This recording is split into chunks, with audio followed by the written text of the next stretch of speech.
السلام عليكم ورحمة الله تعالى وبركاته. الحمد لله رب العالمين والصلاة والسلام على أشرف المرسلين وعلى آله وأصحابه أجمعين أما بعد. சங்கையான ஹாஜிமார்களே, அல்லாஹ்வுடைய மாபெரும் கிருபையினால்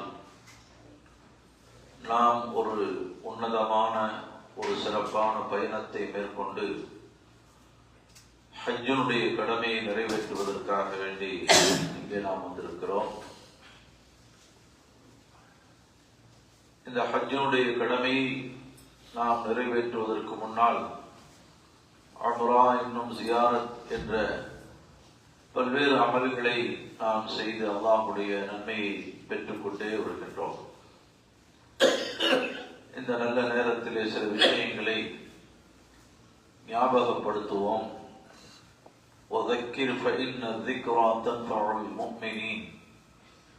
நீங்கள் ஞாபகப்படுத்திக் கொண்டே இருங்கள். அப்படி ஞாபகப்படுத்துவது முஃமின்களுக்கு பலன் தரக்கூடியது என்று அல்லாஹ் குர்ஆனிலே சொல்லித் தருகிறான். அந்த அடிப்படையிலே சில விஷயங்களை இன்ஷா அல்லாஹ் கூறுவதற்கு முன்னால் அல்லாஹ்வுடைய கலாமிலிருந்து சில வசனங்களை அல்லாஹ் நாளை மறுமையிலே சுவனத்திலே ஓதி காட்டக்கூடிய அந்த சூரத்துர் ரஹ்மானுடைய சில வசனங்களை இன்ஷா அல்லாஹ் ஓதி காட்டி நம்முடைய பயானுக்கு நசீஹத்திற்கு இன்ஷா அல்லாஹ் வருவோம். أعوذ بالله من الشيطان الرجيم.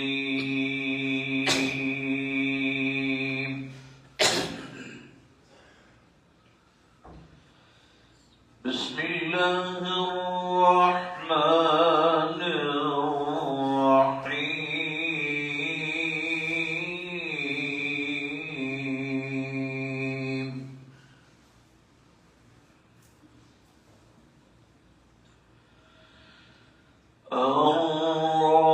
الرحمن علم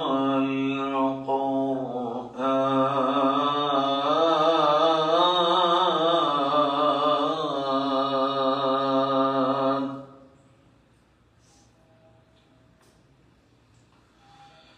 خلق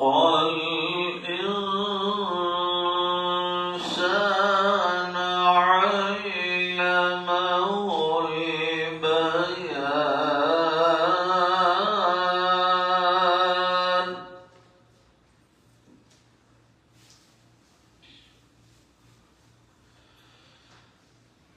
الشمس والقمر بحسبان والنجم والشجر يسجدان.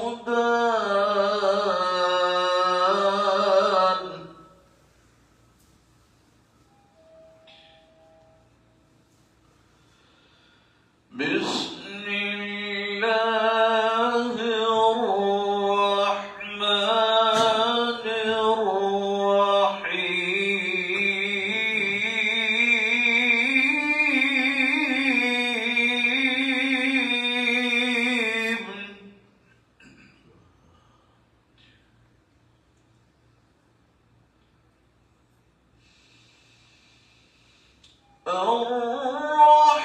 الرحمن علم القرآن خلق الإنسان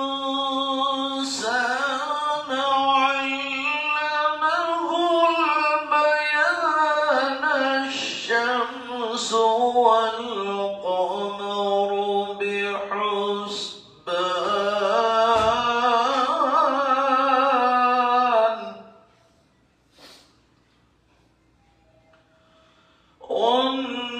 والنجم والشجر يسجدان.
ஜன்னத்திலே சொர்க்கத்திலே ஓதக்கூடியதை கேட்கக்கூடிய வாக்கியத்தை வல்ல ரஹ்மான் நம் அனைவர்களுக்கும் தந்தருள் புரிவானாக. ஆமீன். அல்ஹம்துலில்லாஹ். முதலாவதாக ஒரு சிறிய வினாவை தொடுத்து அதற்கு பிறகு கடைசியில் அதனுடைய விடை இன்ஷா அல்லாஹ் சொல்லப்படும். இப்போ நாம ஹரம் ஷரீஃபில் செய்யக்கூடிய அமல்கள்ல 2 அமல் மிக முக்கியமானது. உம்ராவாக இருக்கட்டும், ஹஜ்ஜுடைய அமலாக இருக்கட்டும். முதல்ல தவாஃப் செய்யணும், 7 சுற்று சொல்லக்கூடிய தவாஃப். 2வது சஹீ செய்யணும், அதுவும் 7. இந்த 2லயும் ஒரு வித்தியாசம் என்ன அப்படின்னா, தவாஃப் செய்கின்ற பொழுது ஒதுவுடன் தான் செய்ய வேண்டும். ஒது முறிஞ்சிச்சுன்னு சொன்னா மறுபடியும் என்ன செய்யணும்? ஆரம்பத்தில் 3 சுத்துக்குள்ளார் இருந்துச்சுன்னு சொன்னோம். ஆனா சாயி செய்கின்ற பொழுது ஒது முறிஞ்சாலும் சாயி செய்யலாம். இப்ப இதுல ஏன் இதுல மட்டும் ஒது செய்யணும், ஒது இல்லாம கூடாது, இதுல ஒது இல்லாமலே கூடும் என்ற ஒரு சந்தேகம் இதற்குண்டான இது இன்ஷா அல்லாஹ் உங்களுக்கு கடைசியில சொல்லப்படும். அதற்கு முன்னதாக நம்முடைய சஹாபா பெண்மணிகளிலே உள்ள ஒரு முதலாக ஷஹீதாகிய, இஸ்லாத்திற்காக வேண்டி ஷஹீதாகிய ஒரு பெண்மணி. அவங்க பேர் என்ன? சுமையா ரலியல்லாஹு அன்ஹா. அதனை பற்றி நாம் சொல்லுவோம் என்று ஏற்கனவே பயான்ல சொல்லியிருந்தோம். இந்த மக்கமா நகரத்தில் அவர்கள் எப்படியெல்லாம் கஷ்டப்பட்டாங்க, தீனுக்காக வேண்டி தன்னுடைய உயிரை நீத்தார்கள் என்ற வரலாறு. அதே போன்று தாயிஃபை பற்றி நாம் தாயிஃபிற்கு சென்ற நேரத்திலே அதனை பற்றி நாம் சொன்னோம். அதனை சொல்லிவிட்டு இன்ஷா அல்லாஹ் சுமையா ரலியல்லாஹு அன்ஹா அவர்களுடைய அந்த குடும்பத்தை பற்றி உண்டான மிக உருக்கமான நமக்கு படிப்பினை தரக்கூடிய ஒன்றை நாம் இன்ஷா அல்லாஹ் சொல்லுவோம். தாயிஃப் நகரத்திற்கு நபிகள் நாயகம் ஸல்லல்லாஹு அலைஹி வஸல்லம் அவர்கள் சென்றார்கள். அப்படி செல்வதற்குண்டான காரணம் என்ன? தாயிஃப் நகரத்திற்கு போகுவதற்குண்டான காரணம் என்ன? நபி ஸல்லல்லாஹு அலைஹி வஸல்லம் அவர்கள் 40 வயது வரை மக்கமா நகரத்திலே நல்ல பெயரோடு மக்களுக்கு மத்தியிலே என்ன பெயர் அவர்களுக்கு இருந்தது? அல் அமீன். அல் அமீன், நம்பிக்கைக்குரியவர். அஸ்ஸாதிக், உண்மையாளர். நபி அவர்களுடைய வாயிலிருந்து ஒரு வார்த்தை கூட பொய் வந்ததில்லை என்று அந்த மக்கத்து குறைஷியர்களே கூறுவார்கள். எத்தனை வயசு வரைக்கும்? 40 வயசு. அதனாலதான் நபி ஸல்லல்லாஹு அலைஹி வஸல்லம் அவர்களுக்கு அந்த இள வயது 25வது வயதிலே கஅபத்துல்லாஹை புனர் நிர்மாணம் செய்த பொழுது யார் இந்த ஹஜருல் அஸ்வத் கல்லை எடுத்து வைப்பது என்ற சர்ச்சை அந்த மக்களுக்கு மத்தியிலே, ஏன்னா தலைவருக்கு ரொம்ப போட்டி போடுவாங்க, நானா நீயா. அதனால அந்த காபத்துல்லாஹுடைய வேலை சில நாட்கள் தடைப்பட்டது. அப்ப அவங்களுக்குள்ளார முடிவு வந்தாங்க, காலையில யார் உள்ள நுழையிறாங்களோ அவங்களுக்கு அந்த இதை யாருக்கும் தெரியாது. நபி ஸல்லல்லாஹு அலைஹி வஸல்லம் அவங்க உள்ள வர்றாங்க. வந்த உடனே எல்லாருமே சந்தோஷப்பட்டாங்க, முஹம்மது வந்துட்டார், மாஷா அல்லாஹ் அப்படின்னு அந்த மக்களுடைய மனதிலே இடம்பெற்ற ஒரு மிகப்பெரிய நம்பிக்கைக்குரிய ஒரு உண்மையாளர் என்ற பெயரை பெற்ற நபி ஸல்லல்லாஹு அலைஹி வஸல்லம் 40 வயசு வரைக்கும் அவங்க மேல எந்த ஒரு இது ஏற்படல. எப்ப நபி ஸல்லல்லாஹு அலைஹி வஸல்லம் அவர்கள் லா இலாஹ இல்லல்லாஹ் என்ற இந்த கலிமா முழக்கத்தை அந்த மக்களுக்கு மத்தியிலே சொல்ல ஆரம்பித்தார்களோ, இந்த தீனை எடுத்து சொல்ல ஆரம்பித்தார்களோ, அப்பொழுதுதான் அவங்க என்ன செஞ்சாங்க? நபி அவர்களுக்கு தொந்தரவு கொடுக்க ஆரம்பித்தார்கள். ஒரு மலை குன்றுக்கு மேலே ஏறி எல்லாரையும் அழைத்தாங்க, ஒவ்வொரு கூட்டத்தையும் அழைத்தாங்க. அழைத்து இந்த எல்லாரையும் கூப்பிட்டு சொன்னாங்க, இந்த மலைக்கு பின்னாலே ஒரு படை உங்களை தாக்கவிருக்கிறது என்று சொன்னால் ஏற்றுக்கொள்வீர்கள்? நீங்க சொன்னா ஏத்துக்க மாட்டோமா அப்படின்னு சொல்ல மக்கள் எப்ப கலிமாவை சொல்லி அல்லாஹ்வை ஏற்றுக்கொள்ளுங்கள், இந்த சிலை வணக்கங்களை எல்லாம் விட்டு விடுங்கள் என்று சொன்ன பொழுது நபி அவர்களுக்கு எதிரியாக ஆகிவிட்டார்கள். 10 வருட காலங்கள், 40லிருந்து 10 வருட காலங்கள் அங்கே மக்காவிலே தீனை மறைமுகமாக ஆரம்பத்திலே ஒரு 3 வருஷம் அப்படியே இருந்தா, கொஞ்சம் கொஞ்சமா அப்புறம் லேசா வெளியே ஆரம்பிச்சாங்க. ஆரம்பத்தில் அப்படி கஷ்டப்பட்டு கொஞ்சம் இது பேர் எத்தனை பேர் வந்தாங்கன்னா 38 பேர். ஆரம்பத்தில் 7 பேர் ஆரம்பத்தில், அப்புறம் கொஞ்சம் கொஞ்சமா வந்தாங்க. எவ்வளவு பேர்? மொத்தம் 38 பேர். அப்படி இருக்கின்ற பொழுதுதான் நபி அவர்களுடைய அந்த பாதுகாவலர்களாக இருந்தவர்கள் 2 பேர். ஒன்னு ஹதீஜா ரலியல்லாஹு அன்ஹா, மிகப்பெரிய செல்வ சீமாட்டியாக இருந்தார்கள். அவர்கள் துணைவியாராக மட்டுமில்லை, தன்னுடைய இன்ப துன்பங்களில் தீனுடைய பணிகளில் எடுத்து செல்வதற்கு எல்லாவற்றையும் தியாகம் செய்த ஒரு சிறந்த துணைவியாராக பெண்மணியாக விளங்கினார்கள். அவங்க வஃபாத் ஆயிட்டாங்க. அது மட்டும் இல்லாம அபூ தாலிப் நபி அவர்களுடைய சிறிய தந்தையார், அவங்கதான் அவங்களுக்கு பொறுப்புதாரியா இருந்தாங்க. மக்காவில் அவங்க இருக்கிறதா இருந்துச்சு சொன்னா அவங்களை துன்புறுத்தாம இருக்கிறதுக்கு கொஞ்சம் பயம் இருந்தது. யாரும் காரணத்தினால அபூ தாலிப் அவங்க தலைவர், மக்களுடைய தலைவர்கள்ல ஒருவராக இருந்தார். அதனால அவர்களும் இறந்ததற்கு பிறகு அந்த மக்கத்து குறைஷியர்களுக்கு நபி அவர்களை துன்புறுத்துவதற்கு எல்லா விதமான அதாவது வழிகளும் பிறந்து விட்டது. இன்னைக்கு இனிமே யாரும் இவர் அடிச்சாலும் உழைச்சாலும் யாரும் கேட்கறதுக்கு ஆள் இல்லை என்று சொல்லக்கூடிய ஒரு சூழ்நிலை வந்த பொழுதுதான் நபி அவர்களுக்கு மிகப்பெரிய கவலை ஏற்பட்டது. தன்னுடைய அருமை துணைவியாரும் சென்று விட்டார்கள், அபூ தாலிப் அவர்களும் வந்து விட்டார்கள். இப்ப நாம இந்த தீனை யாருக்கு எடுத்து சொல்வது? இந்த மக்கத்து காபிர்கள், குறைஷியர்கள், முஷ்ரிக்குகள் ஏற்றுக்கொள்ள மாட்டாங்க. நாம அடுத்து வேற யாருக்கையாவது நாம சொல்லலாம். அப்படிங்கும் பொழுது தாயிஃப் நகரத்தை தேர்ந்தெடுத்தார்கள் பெருமானார் ஸல்லல்லாஹு. ஒரு ஆறுதலாக இருக்கும், இவங்கள்ட்டையாவது போய் நம்ம தீனை எடுத்து சொல்லலாம் அப்படின்னு சொல்லி. அந்த நேரத்திலே இந்த பகுதியிலே பிரபலமான நகரம் என்று சொன்னால் மக்காவிற்கு அடுத்து தாயிஃப் தான். மக்காவிற்கு அடுத்து தாயிஃப் தான் கொஞ்சம் பெரிய ஊராக இருந்தது. அதாவது மக்காவிற்கு போட்டி போட்டு வரக்கூடிய அளவிற்கு தாயிஃப்ல பெரிய தலைவர்கள் இருந்தாங்க. மக்காவை எதிர்க்கக்கூடிய அளவிற்கு தெம்பும் திராணியும் உள்ளவர்கள் யாருன்னா தாயிஃப் நகரத்தினுடைய அந்த மக்கள். தாயிஃப்னா கொஞ்சம் பயப்படுவாங்க. அப்படி நல்ல ஒரு நகரமாக இருந்த அந்த இடத்துல போய் தீனை எடுத்து சொல்லலாம் என்று பெருமானார் ஸல்லல்லாஹு அலைஹி வஸல்லம் அவர்கள் தேர்ந்தெடுத்தார்கள். அப்படி சென்றார்கள். சென்று ஒவ்வொரு கூட்டத்தினிடத்திலும் சென்று சொன்னார்கள். சொன்ன பொழுது, உங்களை தவிர வேற யாரும் கிடைக்கலையா அல்லாவுக்கு? உங்களை தவிர வேற யாரும் கிடைக்கலையா அல்லாஹ்வுக்கு என்று அவர்கள் ஏளனமாக பேசினார்கள். கடைசியில் அந்த தலைவர்கள் சொல்லி அவங்க ஏத்துக்கலன்னு உடனே நபி அவங்க சொன்னாங்க, சரி நீ ஏத்துக்கலையா, இத அப்படியே விட்டுருங்க, நான் வந்ததாகவும் சொல்ல வேணாம், நீங்க கேட்டதாகவும் சொல்ல வேணாம், அப்படியே விட்டுருங்க அப்படின்னு ஒண்ணு. அந்த தலைவர்கள் எல்லாம் ஒன்று கூடி, இல்ல இல்ல இவரை விட்டோம்னு சொன்னா என்ன செய்திருவாரு, எல்லாத்தையும் முஸ்லீமாக ஆக்கிடுவார், இந்த ஊரை விட்டு நாம என்ன செஞ்சிடலாம், துரத்தலாம் அப்படின்னு சொல்லிட்டு தான் சிறுவர்களை ஏவி விட்டு கல்லடியை கொடுத்தார்கள், துன்புறுத்தினார்கள். 10 நாள் வரைக்கும் அங்கே இருந்தாங்க. யார் யாரையோ பார்த்தாங்க, இவர்கிட்ட போனா ஏதாவது முஸ்லீம் ஆயிடுவாங்க அப்படின்னு பெருமானார் ஸல்லல்லாஹு அலைஹி வஸல்லம் மிகவும் முயற்சி செய்தார்கள். கடைசியில 10 நாளைக்கு பிறகு அந்த ஊரை விட்டு துரத்துவதற்கு முடிவு செய்து சிறுவர்களை ஏவி கல்லறிந்தார்கள். எவ்வளவு தூரம் வரைக்கும் கல்லறிந்தார்கள்?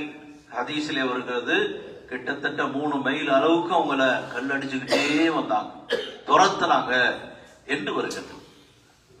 அவர்களுடைய மேனியிலிருந்து ரத்தம் சொட்டியது. எது வரைக்கும்? அவங்களுடைய காலில் அணிந்திருக்கக்கூடிய கரண்டை காலுக்கு கீழே மோசா இருந்ததுவா, அந்த மோசா ரத்தத்திலே சிவந்து விட்டது என்று சொல்லப்படுகிறது. அந்த அளவுக்கு பெருமானார் ஸல்லல்லாஹு அலைஹி வஸல்லம் அவர்கள் அங்கே சென்றார்கள். அந்த மக்கள் அந்த தீனை ஏற்றுக்கொள்ளவில்லை. அதற்கு பிறகு ஒரு திராட்சை தோட்டத்திலே சென்றார்கள். அங்கே ஜிப்ரீல் அலைஹிஸ்ஸலாம் வந்தாங்க, அதே போல ஜின்னுகள்லாம் வந்தாங்க. அப்படிங்கிற இந்த சம்பவத்தை நாம தாயிஃப்ல நாம சொன்னதை கேட்டோம். இந்த தாயிஃப் நகர மக்கள் மட்டும் அந்த நேரத்திலே தீனை ஏற்றுக்கொண்டிருந்தால் அந்த தாயிஃப் நகரம் எப்படி மாறி இருக்கும் சொல்லப்படுகிறது, மதீனாவை விட சிறப்பிற்குரியதாக மாறி இருக்கும். தாயிஃப் நகரம் மட்டும், ஏன்னா நபி அவங்க முதல்ல எடுத்து சென்றது எங்க, முதல்ல தீனை எடுத்து சொல்வதற்காக வேண்டி தேர்ந்தெடுத்த நகரம் தாயிஃப் நகரம். அப்படி அவர்கள் ஏற்றிருந்தால் இன்றைக்கு இருக்கக்கூடிய மதீனாவை விட சிறப்பு மிக்கதாக அந்த தாயிஃப் நகரம் விளங்கும் என்று நமக்கு கிதாபிலே உலமாக்கள் எழுதுகின்றார்கள். என்றால் அந்த தாயிஃப் நகரத்திற்கு பெருமானார் ஸல்லல்லாஹு அலைஹி வஸல்லம் அவர்கள் சென்று அந்த நேரத்திலே மிக நிர்கதியான ஒரு சூழ்நிலையிலே அவர்கள் அல்லாஹ்விடத்தில் இறைந்து துஆ செய்தார்கள். நாங்கள் மிகவும் பலகீனமானவர்களாக இருக்கின்றோம், நிர்கதியான நிலையில இருக்கிறோம் என்று மனமுருகி அந்த இடத்தில் துஆ செய்ததை ஹதீஸிலே நாம் நீண்ட ஒரு துஆவையும் நாம் பார்க்கின்றோம். பெருமானார் ஸல்லல்லாஹு அலைஹி வஸல்லம் அவர்கள் அந்த பயணத்தை மேற்கொண்டு வந்த நேரத்திலே தான் அதற்கு பிறகு அல்லாஹு தஆலா மிஅராஜ் என்ற பயணத்தை வைத்தான். அல்லாஹு தஆலா நபி அவர்களுக்கு ஆறுதலாக, ஏன்னா 3 தொடர்ச்சியான சோதனை.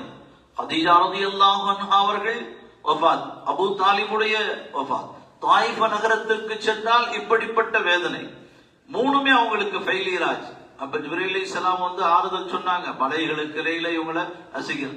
நபி அவங்க என்ன சொன்னாங்க, இல்ல இல்ல இந்த மக்கள் ஏற்றுக்கொள்ளவில்லை என்றாலும் இதற்கு பின்னால் வரக்கூடிய மக்கள் ஹிதாயத்து பெற்றுவார்கள் என்று சொல்லி துஆ செய்தார்கள். அதனால் தான் இன்று மக்காவுடைய ஒரு பூஞ்சோலை, இதனுடையதான் புஸ்தானு மக்கா என்று சொல்வார்கள். புஸ்தானு அங்கே கூட எழுதி வச்சிருக்கிறான், புஸ்தானு மக்கா, மக்காவுடைய ஒரு அங்கே எல்லா கனிவர்க்கங்களும் விளையக்கூடிய ஒரு இடமாக நபி அவர்களுடைய துஆவை கொண்டு அது இன்றும் சிறப்பான முறையிலே இருந்து கொண்டிருக்கிறது என்பதை நாம் பார்க்கின்றோம். அப்படி அதற்கு பிறகு பெருமானார் ஸல்லல்லாஹு அலைஹி வஸல்லம் அவர்களுக்கு ஆறுதலாக மிஅராஜ் என்ற பயணத்தை அல்லாஹு தஆலா மேற்கொள்ள வைத்து அல்லாஹ் தன்னிடத்திலே அழைத்து நேரடியாக பேசிய அந்த ஒரு சிறப்பான ஒரு நிகழ்வு, மிஅராஜுடைய நிகழ்வு நடைபெற்றது என்பதை பார்க்கிறோம். அல்ஹம்துலில்லாஹ், இந்த தாயிஃபுடைய நிகழ்வின் மூலமாக பல்வேறு படிப்பினைகள் இருக்கிறது.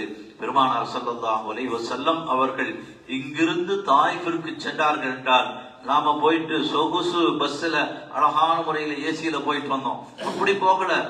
கரடு முரடான அந்த 100 கிலோமீட்டருக்கு மேல இருக்கக்கூடிய அந்த இதுல கரடுமுறான மலை பகுதியாக இருக்கக்கூடியது நடந்து போனாங்க. நடந்து வந்தாங்கன்னா அவங்க எப்படிப்பட்ட தியாகத்தை மேற்கொண்டிருக்கிறார்கள், அதையெல்லாம் நாம் நினைத்து பார்க்க வேண்டும். பெருமானார் ஸல்லல்லாஹு அலைஹி வஸல்லம் தாயிஃபுக்கு போனாங்க அப்படிங்கிற இந்த சம்பவத்தை கேட்கிறதோடு இருக்கக்கூடாது. அவர்கள் எப்படியெல்லாம் இந்த தீனை எடுத்து செல்ல வேண்டும் என்பதற்காக வேண்டி அர்ப்பணித்தார்கள், தியாகம் செய்தார்கள் என்பதை நாம் நினைத்து பார்க்க வேண்டும். அல்லாஹு தஆலா அதன் மூலமாக படிப்பினை பெறக்கூடிய நல்ல தௌஃபீத்தை நம் அனைவர்களுக்கும் தந்தருள் புரிவானாக. அடுத்தபடியாக சுமையா ரலியல்லாஹு தஆலா அன்ஹா, இந்த தீனிற்காக வேண்டி இந்த மக்கமா நகரத்திலே தீனை ஏற்றுக்கொண்ட காரணத்தினால் அவர்களுக்கு நடந்த கொடுமைகள், தியாகம் எவ்வளவு பெரிய தியாகம். நாம சொல்லுவோம் இந்த குடும்பம் இவங்க எல்லாமே டாக்டர் குடும்பம், அத்தாவும் டாக்டர், மகனும் டாக்டர், மகளும் டாக்டர், வந்த மருமகனும் டாக்டர், இப்படி எல்லாம் சொல்லுவாங்க. டாக்டர் ஒரு பெருமையா சொல்லுவாங்க. அல்லது இப்படி சொல்லலாம், இவங்க குடும்பமே ஆலிம்ங்க, அப்பாவும் ஆலிம் தான், மகனும் ஆலிம் தான், வந்த மருமகனும் ஆலிமா, ஹாஃபிதா, எல்லாரும் இப்படி ஒரு பெருமையாக சொல்லுவோம். ஆனால் இந்த குடும்பத்திற்கு ஒரு பெருமை என்ன தெரியுமா?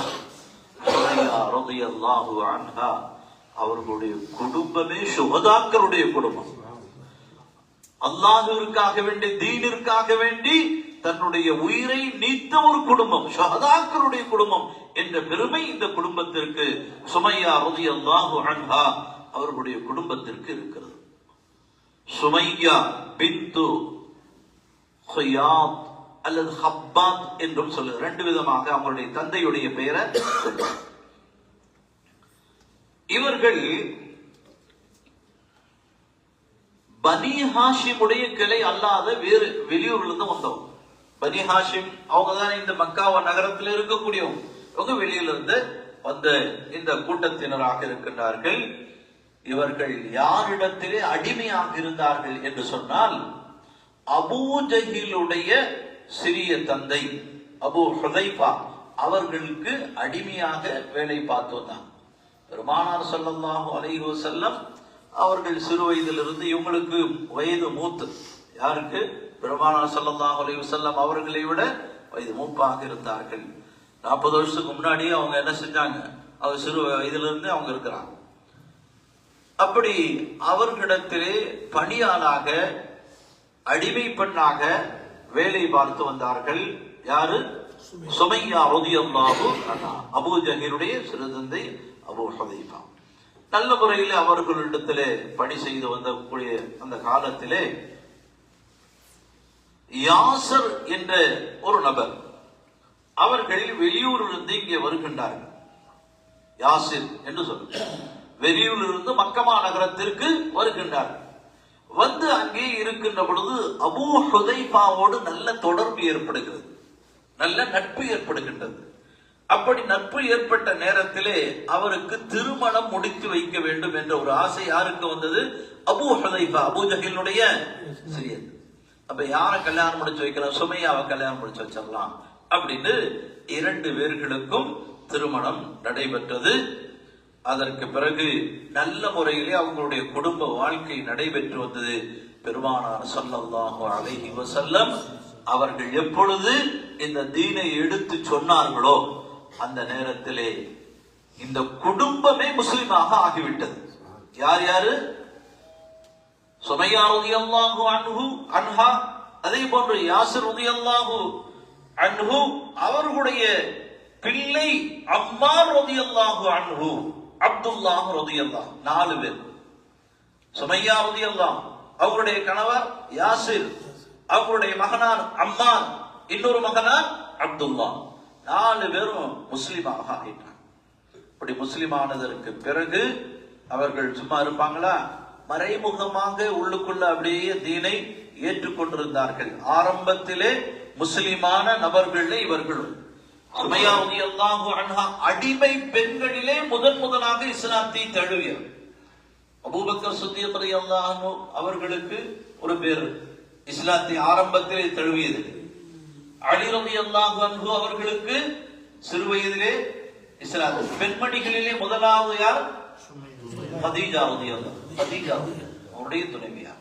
இப்படி அடிமை பெண்களிலே முதலாவதாக இஸ்லாத்தை ஏற்ற ஒரு பெண்மணி சுமையா ரலியல்லாஹு தஆலா அன்ஹா அவர்களாக இருக்கின்றார்கள். இவர்கள் இஸ்லாத்தை தழுவிய காரணத்தினாலே அந்த அபூ ஹுதைஃபா அந்த குடும்பமே என்ன செய்தது, தீனை விட்டுவிட வேண்டும் என்று வற்புறுத்தியது. யாசர் ரலியல்லாஹு அன்ஹு அவர்களையும் சுமையா ரலியல்லாஹு அன்ஹா அவர்களையும் தீனை விட்டுவிட வேண்டும் என்று பல்வேறு ரீதியிலே சொன்னார்கள். சொன்னதும் கேட்கல. நாங்கள் தீனை விட்டுவிட மாட்டோம், புனிதமான இந்த மார்க்கத்தை ஏற்றிருக்கிறோம், இது எங்களுக்கு கிடைத்த வாக்கியமாக நினைக்கின்றோம் என்று சொல்லி அவர்கள் தீனை விட மறுத்தார்கள். அதற்காக வேண்டி அவர்கள் பல்வேறு ரீதியிலே துன்புறுத்தினார்கள். சுமையா ரலியல்லாஹு அன்ஹா அவர்களுடைய இடுப்பிலே இரும்பு கவசத்தை அணிந்து சூடாக்கி அதை இடுப்புல அப்படியே வச்சு என்ன செய்வாங்க, எடுத்துட்டு போவாங்க, சித்திரவதை பண்ணுவாங்க. சுமையா ரலி இப்படி பல்வேறு சித்திரவதை செய்தார்கள்.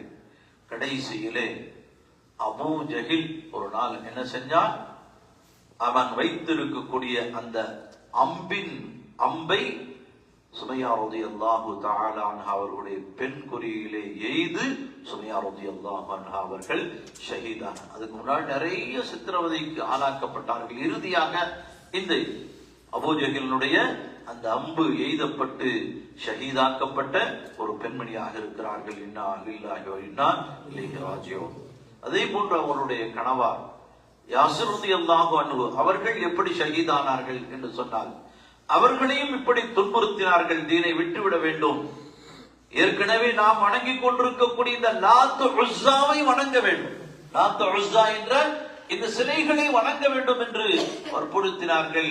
அஹத் அஹத், நான் அல்லாஹ்வை தவிர வேறு எந்த ஒரு இலாஹையும் நான் ஏற்றுக்கொள்ள மாட்டேன் என்று உறுதியோடு ஈமானிலே நிலைத்திருந்தார்கள்.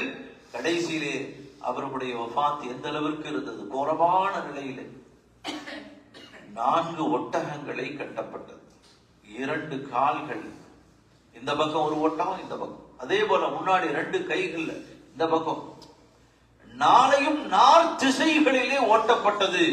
உடல் 2ஆக கிழிக்கப்பட்டு அவர்கள் ஷஹீதாக்கப்பட்டார்கள். அல்லாஹ் இன்னா லில்லாஹி வ இன்னா இலைஹி ராஜிஊன். இப்படியெல்லாம் தீனிற்காக வேண்டி இந்த குடும்பமே ஷஹீதாக்கப்பட்ட ஒரு நிலையாக இருக்கிறது. கடைசியில இருக்கிறது யார், அம்மா ரலியல்லாஹு அன்ஹு. அவர்கள் இறந்ததற்கு பிறகு இந்த நேரத்திலே ஒரு முறை சுமையா ரலியல்லாஹு அன்ஹா அதே போன்ற யாசிர் இவர்களெல்லாம் துன்புறுத்தப்பட்டார்கள். அந்த நேரத்தில் பெருமானார் ஸல்லல்லாஹு அலைஹி வஸல்லம் அவர்கள் அப்படியே போவாங்க. அப்படியே போகக்கூடிய நேரத்திலே சொல்லுவார்கள், ஆல யாசிர் ஃபஇன்ன மௌஇதகுமுல் ஜன்னah ஸப்ரன் இஸ்பிரு, நீங்க சப்ர் செய்யுங்க, பொறுமையை காட்டுங்கள், ஏனென்றால் அல்லாஹ் உங்களுக்கு சுவனத்தை வாக்களித்திருக்கின்றான், சப்ர் செய்யுங்க என்று பெருமானார் ஸல்லல்லாஹு அலைஹி வஸல்லம் அவர்கள் அங்கே செல்லுகின்ற பொழுதெல்லாம் சொல்லுவார்கள் என்று பார்க்கிறோம். அவர்கள் இறந்ததற்கு பிறகு மகனார் நபி அவர்களோடு ஒட்டி கொண்டார்கள். இப்ப அரவணைப்பதற்கு யார், நபி அவர்கள் தான் அவர்களோடு இருக்கின்றார்கள். அம்மா ரலியல்லாஹு அன்ஹு அவர்கள் அவர்களிடத்திலே பெருமானார் ஸல்லல்லாஹு அலைஹி வஸல்லம் அவர்கள் சொன்னார்கள், உன்னுடைய குடும்பத்தை தாய் யார் ஷஹீதாக்கியது, அபூ ஜஹில். காதலகல்லாஹு, உன்னுடைய உம்மக, உன்னுடைய தாயை யார் கொலை செய்தானோ அவனை அல்லாஹ் கொலை செய்வானாக என்று துஆ செய்தார், பதுவா செய்தார். ஒரு கட்டத்திலே பத்ர் போர்க்களத்திலே அம்மா ரலியல்லாஹு அன்ஹு அவர்களும் கலந்திருக்கிறார்கள். அங்கே அபூ ஜஹிலுடைய தலையை சீவப்பட்டது. யார் மூலமா தெரியுங்களா? 2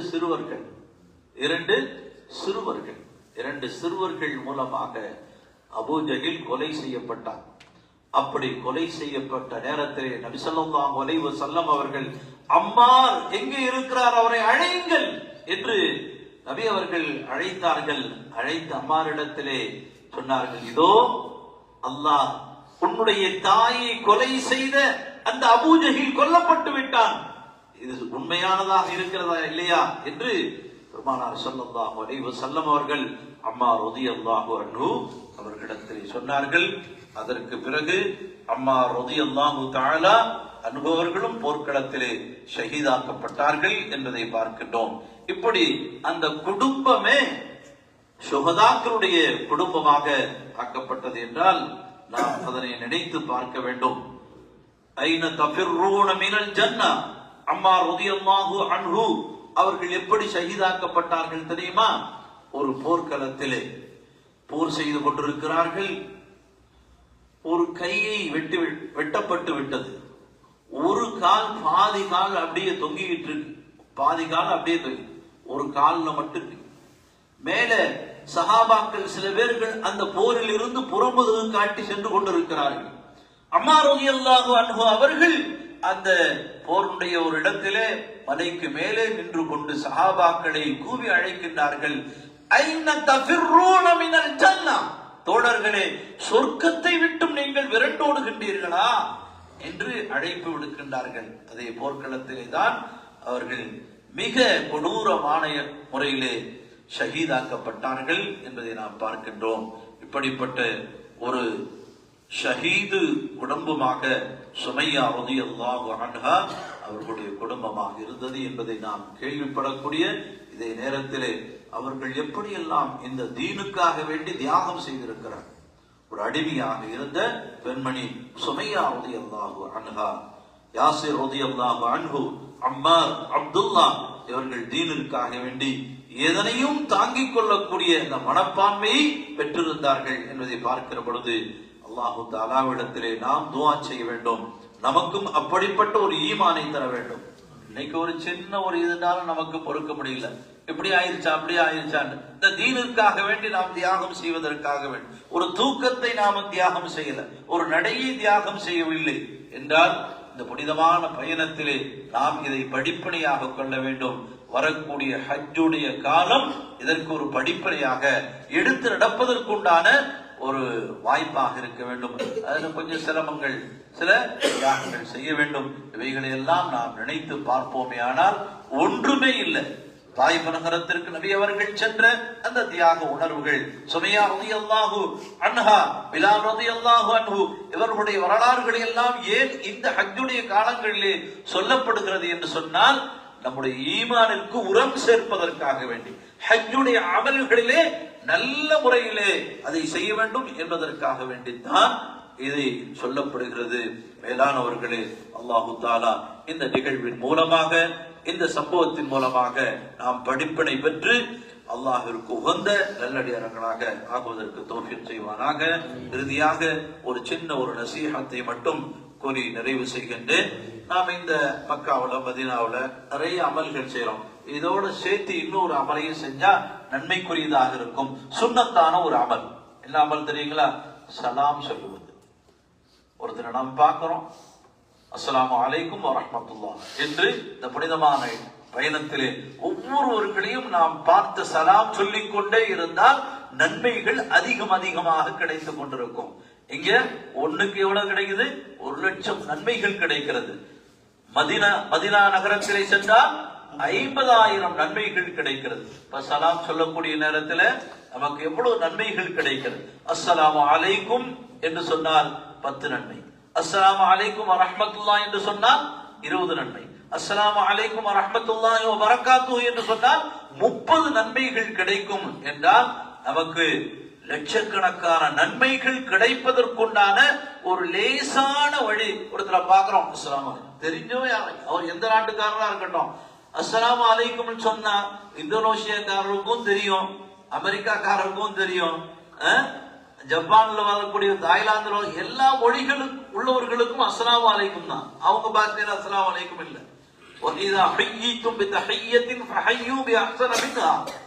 உங்களுக்கு காணிக்கை செலுத்தப்பட்டால், சலாம் சொல்லப்பட்டால் அதனை விட அழகான முறையிலே நீங்கள் சலாம் சொல்லுங்கள் என்று அல்லாஹ் குர்ஆனிலே சொல்லுகின்றார். அப்படின்னா என்ன? ஒருத்தர் அஸ்ஸலாமு அலைக்கும்னு சொல்றார், அதை விட அழகாக எப்படி சொல்றது? எப்படி சொல்றது? ரஹ்மத்துல்லாஹ் சரி, அவர் அஸ்ஸலாமு அலைக்கும்னு சொல்றாரு, வஅலைக்கும் அஸ்ஸலாம் சத்தம் போட்டு சொல்றது அழகல்ல. அஸ்ஸலாமு அலைக்கும் அப்படின்னு சொன்னார், நீங்க வலைக்கும் அஸ்ஸலாம் வ ரஹ்மத்துல்லாஹ். அவர் அஸ்ஸலாமு அலைக்கும் வ ரஹ்மத்துல்லாஹ்னு சொன்னார், நீங்க என்ன செய்யணும்? அஸ்ஸலாமு அலைக்கும் வ ரஹ்மத்துல்லாஹி வ பரக்காத்துஹு. இல்ல அவர் இதையும் சொல்லிட்டார், அஸ்ஸலாமு அலைக்கும் வ ரஹ்மத்துல்லாஹி வ பரக்காத்துஹுட்டே சொல்லிட்டார். அதுக்கு மேல என்ன இருக்கு? அதுக்கு மேல நிறைய இருக்கு. அஸ்ஸலாமு அலைக்கும் அஸ்ஸலாம் வ ரஹ்மத்துல்லாஹி தஆலா வ பரக்காத்துஹு வ மக்ஃபிரத்துஹு வ ஜன்னத்துஹு வ ஆஃபியத்துஹு வ ராஹத்துஹு வ ஸலாமத்துஹு. இப்படி துஆ செஞ்சிட்டே போறோம். அஸ்ஸலாமு அலைக்கும்ங்கிறது ஒரு துஆ தான்.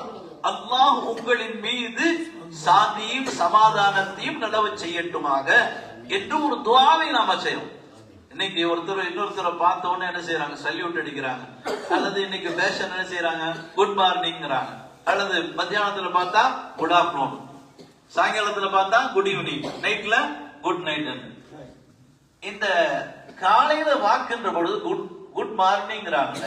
இந்த வார்த்தையில என்ன இருக்கு அப்படின்னா, காலையில பார்க்கும் பொழுது குட் மார்னிங், அப்ப மத்தியானத்துல நீ நல்லா இருந்தா என்ன, எப்படி போனா என்ன அப்படிங்கிற அர்த்தம்.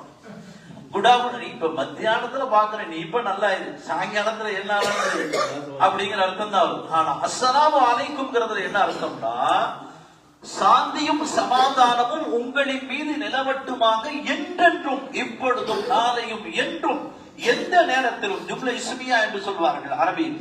ஜும்லே இஸ்மியா, இஸ்மியா என்று சொன்னால் எப்பொழுதும் அப்படிங்கிற அர்த்தத்தை தரக்கூடிய ஒன்று. அப்ப இந்த வார்த்தை அல்லாஹ் கற்றுக் கொடுத்தது. இது இங்க மட்டுமல்ல, வதஹியத்துஹும் ஃபீஹா ஸலாம். நாளை மறுமையிலே செல்லுகின்ற பொழுது ஒருவர் என்ன செய்வாங்களாம்?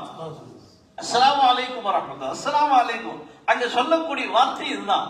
சோனத்திலே நாம் சொல்லக்கூடிய ஒரு அற்புதமான ஒரு காணிக்கை, சோனம் வரை செல்லக்கூடிய ஒரு அழகான ஒரு காணிக்கை நாம இங்க நம்ம சொல்லிக் கொண்டே இருக்க வேண்டும். அஃஷு ஸலாம பைனக்கும் ததுகுலுல் ஜன்னத பிஸலாம். ஒரு நீண்ட ஹதீஸிலே நபி அவர்கள் சொல்வார்கள், சலாத்தை உங்களுக்கு மத்தியிலே பரிமாறிக்கொண்டே இருங்கள், அதன் மூலமாக நிம்மதியாக சுவர்க்கத்திற்கு செல்வீர்கள். நிம்மதியாக சோனம். சலாம் என்பது சாதாரண வார்த்தை என்று நாம் நினைக்கிறோம்.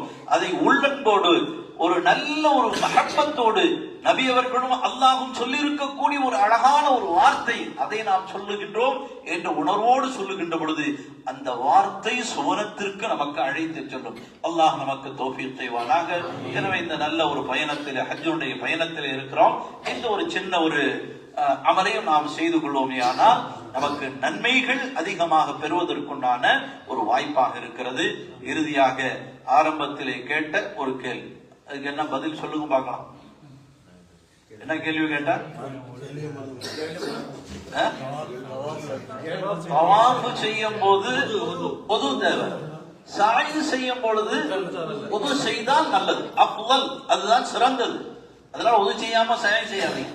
ஒரு கால் அப்படி போயிருக்கு அப்படின்னா நீங்க 7 இதுவும் சுத்திடலாம், அதனால ஒன்றும் பிரச்சனை இல்லை. என்ன காரணம்? அதுக்காக பதில் தெரியும், அதுக்காக சொல்லுங்க. அது உள்பள்ளினால உதவு இருக்கும், பள்ளிக்கு அருகில் இருக்கிறதுனால உதவோடு உள்பள்ளி, அது ஒரு காரணம். காபத்துல்லா அல்லாவுடைய எடுக்கிறோம், அல்லாவுடைய இல்லத்தை சுத்தி வர்றோம். அப்ப உதவு போயிடுச்சுன்னா அது தொழுகிற மாதிரி. அது இது அருமையான ரெண்டு பதில் வந்துருச்சு. ரெண்டு தான் பதில். என்ன?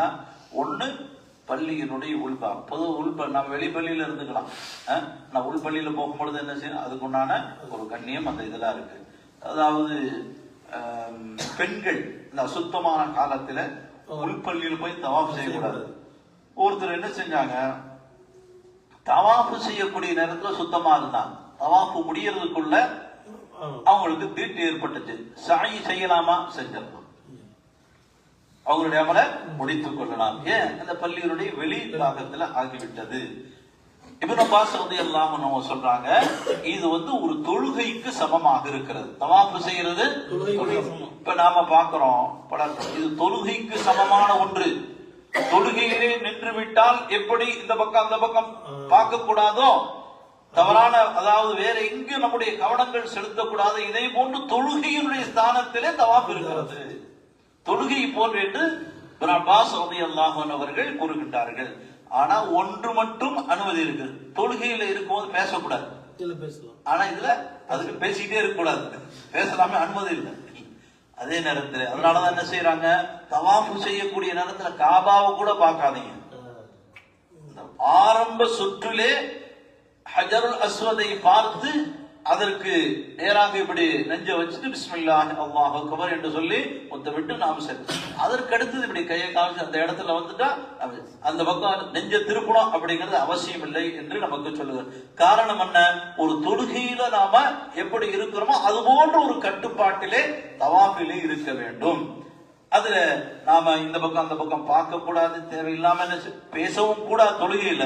ஆனா இதுல நிர்பந்தமாக ஒரு சூழ்நிலைகள் வருது, அந்த நேரத்துல பேசுவதற்கு மட்டும் அனுமதி அளிக்கப்பட்டிருக்கிறதே தவிர தொழுகையில என்னென்ன அந்த கட்டுப்பாடுகள் இருக்கிறதோ அதே கட்டுப்பாடு இதுல இருக்க வேண்டும் என்பதை நமக்கு இமாம்கள் சொல்லித் தருகிறார்கள். அதனாலதான் இதுல ஒது அவசியம், சாயில கட்டாயம் இல்லை என்பதை நமக்கு சொல்லித் தருகிறார்கள். அல்லாஹு தஆலா நம் அனைவர்களுக்கும் எந்த விஷயங்களை கேட்டோமோ அதனை விளங்கி அமல் செய்யக்கூடிய தௌஃபீகை நம் அனைவர்களுக்கும் தந்தருள் புரிவானாக. அல்ஹம்துலில்லாஹி ரப்பில் ஆலமீன். அஸ்ஸலாமு அலைக்கும் வரஹ்மத்துல்லாஹி வபரகாத்துஹு. இப்ப நான் சொன்னதெல்லாம் கிதாபி தலோஷ். இப்ப உங்களுக்கு ரொம்ப அனுபவபூர்வமான பல விஷயங்களை நமக்கு ஹாஜியார் அவர்கள் சொல்லுவாங்க இன்ஷா அல்லாஹ்.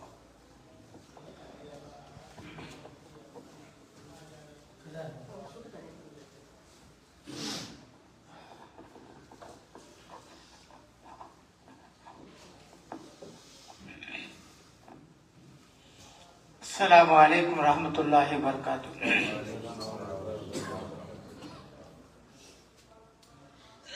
அன்பான ஹாஜிகளே, ஹாஜியாக்களே, அல்லாஹ்வுக்கு மிக பொருத்தமானவர்களே, அல்லாஹ்வுக்கு மிக விருப்பமானவர்களே, யாரை அல்லாஹ் தஆலா விருப்பப்படுகிறானோ அவர்களை மட்டும்தான் ஹஜ்ஜிக்கு உம்ராவுக்கு அழைப்பான். அந்த அல்லாஹ்வுடைய விருந்தாளிகளாக இங்க வந்திருக்கேன். எல்லாம் அல்லாஹ்வுக்கு விருந்தாளிகளாக வந்திருக்கோம் இன்ஷா அல்லாஹ். இப்போ நிறைய அமல் செய்தோம், மக்காவில் நிறைய தவாப் செஞ்சுட்டு இருக்கோம். ஒன்னும் இருக்கக்கூடிய நாட்கள்ல எத்தனை நாள் இருக்கு? 3 நாள் தான் இருக்கு. இன்னைக்கு புதன், வியாழன், வெள்ளி, சனி முடிஞ்சு. ஞாயிற்றுக்கிழமை பயணத்துக்கு ரெடி ஆயிடும். இப்ப இருக்கக்கூடிய நாட்கள்ல நிறைய தவாப் பண்ணுங்க. ஹரத்துல போய் நிறைய உம்ரா செய்யுங்க. இடையில கூட உம்ரா செய்யுங்க. ஐசாவில் போய் எஹ்ராம் கட்டி உம்ரா செய்யுங்க, தவாப் செய்யுங்க. இந்த நாள் திரும்ப ஹஜ்ஜி மதீனாவுக்கு போயிட்டு வந்துட்டு திரும்ப கிடைக்கணும், அது கிடைக்காது. ஏன்னு சொன்னா நம்ம அங்கேயே துல் ஹலீஃபால எஹ்ராம் கட்டி ஒரு நாள் உம்ரா செய்வோம், அடுத்த நாள் ஹஜ்ஜிக்கு பொருள் தயாராகிடுவோம். போயிட்டு 4 நாள் கரெக்டாக ஃபுல் நாள் இருப்போம் ஹஜ்ஜி செஞ்சுட்டு அப்புறம் அந்த பொருள்கள் வாங்குறது மற்றபடி எல்லாம் பேக்கிங் பண்றது கூடிய நாட்கள் தான் அதிகமாகிடும், டைம் ஆகிடும். இப்ப விதா செய்யறதுக்கு அங்கே கொண்டு வருவோம். அந்த நாளுக்கு இடையில கருத்துக்கு வரக்கூடியவங்க பஸ் மூலமா வரலாம். ஏன்னு சொன்ன நாட்களுக்கு நமக்கு கம்மியா இருக்கு. இந்த நாட்களை விட்டுட்டா பாருங்க, வந்த நாட்கள் எப்படி வச்சு கூட்டம். அதுக்கு ஆரம்பத்தில் உங்கள்கிட்ட என்ன சொன்னேன், ஒன்னு ஒரு 10 நாள் போச்சுன்னா கூடிடும் கூட்டம். ஒன்னும் கூடிக்கிட்டா இருக்கமா குறையாது. ஒரு அப்படியே வந்துகிட்டே இருக்கும். ஹஜ்ஜில் மேல் மேல் வந்துகிட்டே இருப்பான். இனிமேல் குறையிறது எப்போ, ஹஜ்ஜி முடிஞ்ச பிற்பாடு தான் கொஞ்சம் கொஞ்சமா குறையும். அப்ப இருக்கக்கூடிய நாட்கள் அமல சிறப்பா செய்யுங்க இன்ஷா அல்லாஹ். வந்த நோக்கம் எதுவோ அந்த நோக்கத்தை முழுமையாக அல்லாஹ் இடத்தில் கெஞ்சி அழுது கேளுங்க. அல்லாஹ் கொடுக்கறதுக்காக தான் உங்களை அழைச்சிருக்கேன் அல்லாஹ் தஆலா. அந்த இடத்தை கேட்கும் போது ஒருக்கமாக நீங்க கேளுங்க. இப்போ இன்ஷா அல்லாஹ் மதீனா போறதுக்கு சனிக்கிழமைக்கு பயான் இன்ஷா அல்லாஹ் செய்வோம். ஏன்னு சொன்னா மதீனாவுடைய விளக்கங்கள்லாம் சனிக்கிழமை, நாளைக்கு வியாழக்கிழமை, வெள்ளிக்கிழமை. சனிக்கிழமை அன்னைக்கு மதீனாவுடைய வரலாறுகள்லாம் இங்க பயான் சொல்லிதான் ஆச்சு இன்ஷா அல்லாஹ். இப்போ மதீனாவுக்கு நம்ம ஊர்ல கொண்டு வரும்போது பெரிய பெரிய பெட்டி தீட்டு வந்தோம். இப்போ மதீனா போயிட்டு திரும்ப வண்டியில் வச்சு கொண்டு முடியும். ஏன்னா வரும்போது பேச்சம்பழம் வாங்குவோம், எல்லாம் வாங்குவோம், பஸ்ஸில் இடம் கொள்ளாது.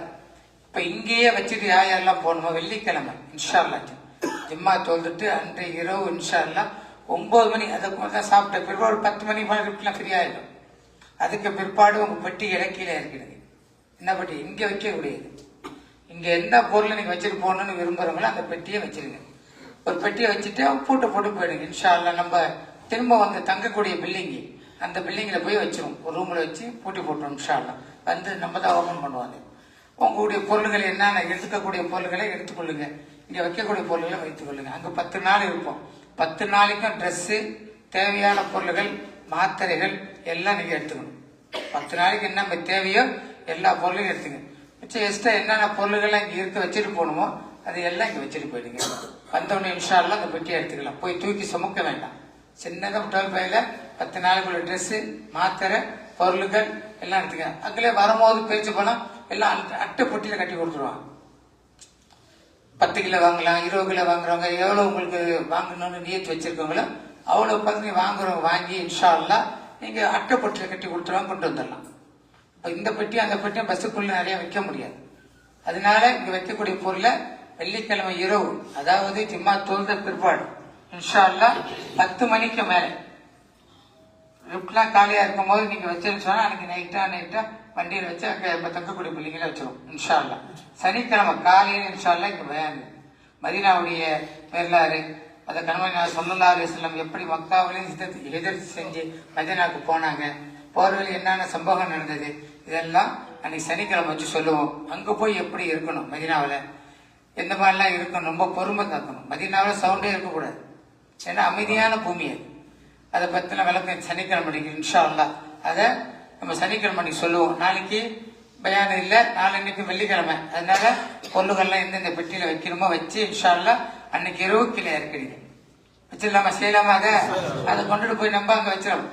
ஏன்டா தூக்கி சுமந்து திரும்ப வரணும்னு சொல்லி திரும்ப இதை வரணும், அது தூக்கிட்டு போயிட்டு வரணும்னு சொன்னா ரொம்ப சிரமம். அப்ப அங்க வாங்குற பொருள்களை என்னென்ன வாங்குறோமோ அங்க வாங்கி கொண்டு வந்துடலாம் இன்ஷா அல்லாஹ். லக்கேஜ் மட்டும் ஒரு ஹாஜிகளுக்கு 30 கிலோ 7 கிலோ கை லக்கேஜ் வாங்கி கொள்ளுங்க. இதுதான் மற்றவர்கள் வெளியில உள்ளவங்க யார் பொருள்கள் எதுவும் கொடுத்தாலும், சொந்தம் பந்தம் எல்லாம் கொடுத்தாலும் அதெல்லாம் பிரிச்சு பார்த்து அதுல உள்ள என்ன இருக்கு பார்த்து வாங்கி வீட்டுக்குள்ள வச்சுக்கொள்ளுங்க. வாங்க வேண்டாம்னு சொல்லல, என்ன பொருள் அங்க உள்ள இருக்கு நமக்கு தெரியாது. நாளைக்கு ஏர்போர்ட்ல நிற்கும் போது நமக்கு தான் பிரச்சனை வரும். ஏர்போர்ட்ல நின்று நம்ம கேக்கு செக் பண்ணும்போது நமக்கு தான் பிரச்சனை வரும். அதனால தவித்து கொள்ளுங்க. சொந்த பந்தம் யார் பற்றி எது பொருள்களை கொடுத்தா கூட வாங்குறத பிரிச்சு பார்த்து வாங்குங்க, பிரிச்சு பார்த்து வாங்கி உள்ள வச்சுக்கோங்க. அதெல்லாம் எனக்கு 30 கிலோ 7 கிலோ லக்கேஜ் அதுக்குள்ள பொருளை வாங்கி கொள்ளுங்க இன்ஷா அல்லாஹ். 10 ஜம்ஜம் தண்ணியை ஏர்போர்ட்ல கொடுத்துரும். அந்த தண்ணி விஷயங்கள்லாம் நீங்க லக்கேஜில் வராது, தண்ணி விஷயம் லக்கேஜில் வராது. பொருள் மட்டும் தான் 30 2 பெட்டி, 15 கிலோ 20 10 இல்ல ஒரு 7 கிலோ கையில லக்கேஜ், ஹேண்ட் லக்கேஜ், இதுதான் அலோடு நமக்கு இருக்கு. அதுக்குள்ளது மாதிரி பொருள் வாங்கி கொள்ளுங்க. எக்ஸ்ட்ரா வாங்கிட்டு போனாக்க ஒரு கிலோவுக்கு 32 ரியால் கேட்பாங்க. லக்கேஜ் 32 42 ரியால் கேட்பாங்க. அங்க நின்றுட்டு பொட்டியை புரியும்பா, பொட்டியை எடுத்து வையும்பா, அதுக்கெல்லாம் இதெல்லாம் தேவையில்லாம நமக்கு என்ன தேவையோ அதை முழுமையா வாங்கிக்கோங்க. வாங்குறவங்க எல்லாம் வாங்கி வைத்துக் கொள்ளுங்க இன்ஷா அல்லாஹ். போற நேரத்தில் இது வாங்கினா அதை வாங்க நினைக்கும் போது கிடைக்காது. கிடைக்கிற பொருள் என்னவோ வாங்கி கொள்ளுங்க. வீட்டுக்கு தேவையான பொருள்களை எந்த பொருளாலும் வாங்கி கொள்ளுங்க இன்ஷா அல்லாஹ். அதே போல ஹஜரத்து சொன்னாங்க தாயிஃப் நகரத்தை பத்தியும் மக்கா நகரத்தை பத்தியும். கண்மணி நாயகம் ஸல்லல்லாஹு அலைஹி வஸல்லம் இந்த லா இலாஹ இல்லல்லாஹ் முஹம்மது ரசூலுல்லாஹ் என்ற இந்த கலிமாவோட சொல்லுக்காக உலகமெல்லாம் முஸ்லிம் என்ற ஈமான் கொள்ள வேண்டும் என்பதற்காக, தீனை பரப்பதற்காக எவ்வளவு கஷ்டப்பட்டிருக்கோம் பாருங்க. இன்னைக்கு வெள்ளை ஆடை, வெள்ளை ட்ரெஸ், ஒரு கம்பீரமான லா இலாஹ இல்லல்லாஹ் முஹம்மது ரசூலுல்லாஹ் அந்த கம்பீரத்தோட இருக்குன்னு சொன்னா யார் காரணம்? அந்த நபி பிறந்த இடம் இது மக்கமா நகரம். அவங்க மக்கமா நகரத்தை விட்டு மதீனா நகரத்துக்கு எதுக்கு போனாங்க? எதுக்காக போனாங்க? இஸ்லாத்தை பரப்புவதற்கு. அது மட்டுமில்லை, இங்க கொடுமைகள் தாங்க முடியல. ஒவ்வொரு நாளும் அவ்வளவு கொடுமைகள். அதாவது குறைஷியர்கள் எல்லாம் இங்கதான் இருக்காங்க, சொந்த பந்தம் இங்கதான் இருக்கு. இந்த மண்ணை விட்டு போவதற்கு கண்மணி நாயகம் ஸல்லல்லாஹு அலைஹி வஸல்லம் அவர்களுக்கு கொஞ்சம் கூட மனமில்லை. ஒவ்வொரு நடியும் ஒவ்வொரு ஹம்தா ரலியல்லாஹு அன்ஹு ஒவ்வொரு நடியும் பிரச்சனைக்குள்ள நேரங்கள்லாம் அவங்களும் அங்கேயே வருவாங்க. ஒரு நடியும் இவங்க இது பஞ்சாயத்து பண்ணி அவங்களுக்கெல்லாம் ஆதரவு கொடுத்து சொல்லிட்டே போவாங்க. ஏன் இவ்வளவு கஷ்டப்படுறீங்க, நீங்க மதீனா நகர் வாங்கல அப்படின்னு ஒவ்வொரு நடியும் சொல்லுவாங்க. ஹம்தா ரலியல்லாஹு ஒரு நாள் தாக்கத்துல கொடுமைகள் தாங்க முடியாததான் கண்மணி சொல்ல போனாங்க. சாதாரண மக்கா இல்லை இது, இஸ்லாத்தை பரப்பல, சாதாரண இங்க தொட்டாங்க போனது போல. அவ்வளவு தியாகம் கண்மணி நாயகம் ஸல்லல்லாஹு அலைஹி வஸல்லம் அவ்வளவு தியாகம் செய்த மண்ணு இந்த மண்ணு காபத்துல்லா மக்கமா நகரம். அந்த மண்ணில் நம்ம இருக்கும் சொன்னா அந்த அளவுக்கு என்ன கண்ணியமா இருக்கணும். வந்தோம் போனோம், சுத்தி பார்ப்போம், சுத்தி பார்ப்போம், அந்த இடத்த பாக்குறோம், இந்த விதம் அது இல்லை. இப்ப நம்ம காட்டப்பட்ட இடம்லாம் கண்மணி நாயகம் ஸல்லல்லாஹு அலைஹி வஸல்லம் பாதம் பட்ட இடம், மிக முக்கியமான இடம். இந்த இடத்துல இதுல அப்படின்னு இல்லை. கண்மணி ஸல்லல்லாஹு அலைஹி வஸல்லம் சஹாபாக்களும் வாழ்ந்த பூமி. அந்த பூமியில் நம்ம எப்படி இருக்கணும்? அந்த கண்ணியத்தோடு இருக்கணும். எப்பவுமே ஸலவாத்து சொல்லணும், எப்பவுமே குல்ஹுல்லாஹ் சூரா ஓதணும், ஏதாவது ஓதிக்கிட்டே இருக்கணும். இந்த மண்ணிலையும் மதீனாவான மண்ணிலையும் ஓதிக்கிட்டே இருக்கணும், எதையாச்சும் மனசுக்குள்ள ஓதிக்கிட்டே இருக்கணும். ஏன்னா சஹாபாக்கள் வாழ்ந்த இடம், கண்மணி ஸல்லல்லாஹு அலைஹி வஸல்லம் வாழ்ந்த இடம், இஸ்லாத்துக்கு அடிப்படை. இங்கிலேச உருவாகி போனது எல்லா விஷயங்களும். பாருங்க, நம்ம ஜபல் ரஹமத்தை பார்த்தோம். ஜபல் ரஹமத்துடைய வரலாறு பெரிய வரலாறு. கண்மணி நாயகம் ஸல்லல்லாஹு அலைஹி வஸல்லம் இறுதி உரையாற்றுறாங்க. எங்க? ஜபல் ரஹமத்துல இறுதி உரை. இதுல பார்த்தோமா, அரஃபாவில் மலைக்கு போனோமா, அங்க இறுதி உரையாற்றின இடம் கண்மணி ஸல்லல்லாஹு அலைஹி வஸல்லம். ஹஜ்ஜுக்கு வந்து குத்துவா செய்த அந்த இடம் தான் இறுதி உரையாற்றணும், அந்த இடம் தான். அப்ப சொல்லிட்டாங்க, என்ன சொன்னாங்க? அல்லாஹ் தந்தை சஹாபாக்களிடம் சொல்றாங்க, அல்லாஹ் தந்ததை உங்களில் ஒப்படுத்தி விட்டேன், நீங்க போய் சேர்க்கக்கூடியது உங்களுடைய வேலைன்றாங்க. யாருக்கு? சஹாபாக்கள் கட்டளைறாங்க. ஈமான் இந்த சொல்லு, அல்லாஹ் தந்ததை உங்களிடம் ஒப்படைத்து விட்டேன், திசை திசையாக சென்று இந்த லா இலாஹ இல்லல்லாஹ் முஹம்மது ரசூலுல்லாஹ் என்ற கலிமாவை சொல்லி பரப்ப வேண்டும் சொல்லி சொன்னாங்க. ஒவ்வொரு சஹாபாக்களும் ஒவ்வொரு திசையில போனாங்க, ஒவ்வொரு ஊரா சென்றாங்க. அங்கதான் கண்மணி ஸல்லல்லாஹு அலைஹி வஸல்லம் குத்துவா செய்யும் போது ஹஜரத் அபூபக்கர் அழுது கண்ணீர் கொட்டிக்கிட்டே இருக்க. சஹாபாக்கள் அழுகுறாங்க. ரசூலுல்லாஹ் பார்த்து கேட்கிறாங்க, யா ரசூலுல்லாஹ், ஒரு உண்மையை மறைச்சிட்டீங்களே அப்படின்னு. ரசூலுல்லாஹ் தவித்து போட்டாங்க. என்னங்க? தவித்து நின்ட்டாங்க. என்ன? ஏன்னா அதாவது ஹஜரத் அபூபக்கர் என்ன புலவர், என்ன சொல்லுங்க அந்த நாவல அவங்க சொல்லக்கூடிய ஒன்றை பிரிச்சு பார்ப்பாங்க. ஹஜரத் அபூபக்கர் ஒரு சொல்லை பல விதமா பிரிச்சு பார்ப்பாங்க. பிரிச்சு பார்த்த அந்த இடத்த கண்மணி ஸல்லல்லாஹு அலைஹி வஸல்லம் சொல்ல கண்ணீர் கொட்டிக்கிட்டே இருக்கிறாங்க ஹஜரத் அபூபக்கர். என்ன? உங்களுடைய மௌத்தை எங்களுக்கு சொல்லவில்லையே. சஹாபாக்கள்லாம் அந்த அளவுக்கு கண்ணீர் சிந்தி அந்த இடங்கள்ல அந்த அளவுக்கு ஜபல் ரஹமத்துல அது ரொம்ப கண்ணீர் சிந்து பெரிய ஒரு துவாக்களை அந்த சந்தித்த இடம் தான் ஜபல் ரஹமத். அது மட்டும் இல்ல, ஆதம் அலைஹிஸ்ஸலாம் ஹவ்வாவும் சந்தித்த இடம்.